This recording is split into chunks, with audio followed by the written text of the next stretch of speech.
UMKM di tengah tekanan siapa yang salah arah? Kita tidak bisa menutup mata. Setelah pandemi COVID-19 yang berlangsung sejak 2020, ekonomi Indonesia memang terpukul. Data dari Badan Pusat Statistik menunjukkan pertumbuhan ekonomi sempat minus di tahun ke-2020. Banyak UMKM gulung tikar, PHK terjadi di berbagai sektor, dan daya beli masyarakat turun drastis. Memasuki masa pemulihan, harapan besar muncul sektor real kembali bergerak. UMKM bangkit dan investasi tumbuh. Tapi di lapangan, tidak semua pelaku usaha merasakan pemulihan yang merata. Beberapa tantangan nyata yang dirasakan pelaku UMKM hari ini antara lain.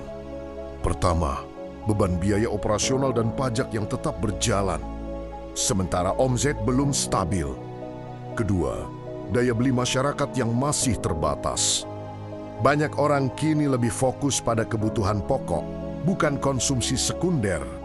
Ketiga, persaingan pasar yang semakin ketat, termasuk dari pemain besar yang membeli dalam skala besar sehingga distribusi barang di pasar tradisional bisa terdampak.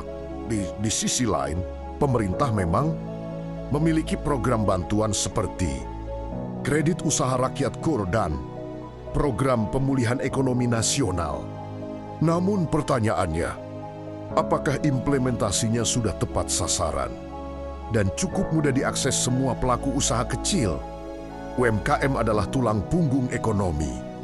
Menurut data Kementerian Koperasi dan UKM, lebih dari 60% PDB Indonesia ditopang oleh sektor ini. Artinya, kalau UMKM melemah, efeknya akan terasa kemana-mana: transportasi, distribusi, supplier bahan baku, hingga tenaga kerja. Kita tentu berharap kebijakan ekonomi benar-benar berpihak pada sektor real, bukan hanya fokus pada proyek besar atau ambisi politik jangka pendek, tapi juga memperhatikan rantai usaha kecil yang menopang ekonomi rakyat. Pemulihan ekonomi bukan hanya soal angka pertumbuhan, tapi soal apakah pedagang kecil kembali untung, apakah pengusaha menengah berani ekspansi, apakah lapangan kerja benar terbuka. Kalau sektor real hidup, ekonomi akan bergerak. Kalau sektor real tertekan, efek domino tidak bisa dihindari.